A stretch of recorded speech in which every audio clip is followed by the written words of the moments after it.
যানজট কমাতে ব্যাটারি চালিত অটোরিকশার রুট নির্ধারিত করে দেওয়ার প্রতিবাদে ময়মনসিংহে অনির্দিষ্টকালের ধর্মঘট করছে ইজি বাইক চালক ও মালিকরা। এতে ভোগান্তিতে পড়েছেন মানুষ। এ নিয়ে ট্রাফিক পুলিশ জানিয়েছে, রুট নির্ধারণ করা হয়েছে স্থানীয় প্রশাসন সহ ইজি বাইক চালক ও মালিকদের যৌথ সভায়, তাই ধর্মঘট অযৌক্তিক। বাবুল হোসেনের তথ্য ছবিতে প্রতিবেদন। যানজট কমাতে গেল 19 জানুয়ারি ময়মনসিংহ সিটি কর্তৃপক্ষ এবং স্থানীয় প্রশাসন ব্যাটারি চালিত ইজি বাইক ও রিকশা চলাচলে রুট নির্ধারণ করে দেয়। এই সিদ্ধান্তের প্রতিবাদেই চলছে ধর্মঘট। সকাল থেকেই অনির্দিষ্টকালের এই ধর্মঘট শুরু হলে ভোগান্তিতে পড়েন শিক্ষার্থী, কর্মজীবী সহ নানা শ্রেণী পেশার মানুষ। বিকল্পভাবে গন্তব্যে যাওয়ার পথে চরপাড়া মোড়, গাঙ্গিনা পাড়, ট্রাফিক মোড়, পাটগুদাম ব্রিজ সহ বিভিন্ন মোড়ে তাদের বাধা দেয় রিকশা ও ইজি বাইক চালকেরা।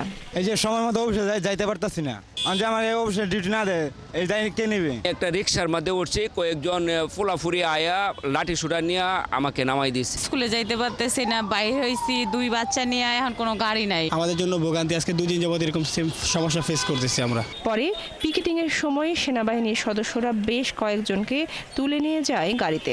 ময়মনসিংহ শহরে হাজার হাজার গাড়ি চলতেছে লাইসেন্স ছাড়া, ওইটি ওরা নিয়ন্ত্রণ করুক দি। আগে নর্মে চালাতে চাই, কিন্তু সিটি কর্পোরেশন যে 6টি রুট বেঁধে দেওয়া হয়েছে, আমরা এটা সিদ্ধান্ত মানি না।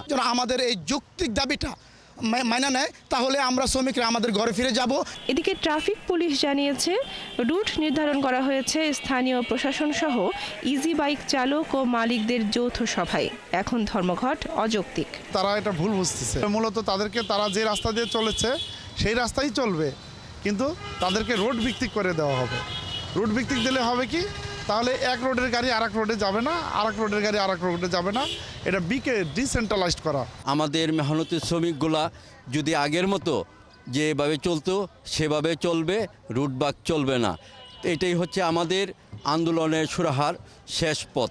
বর্তমানে ময়মনসিংহ নগরীতে নিবন্ধিত 6,000 ব্যাটারি চালিত ইজি বাইক এবং 12,000 রিকশা চলাচল করছে। বনশ্রী হালদার, 71।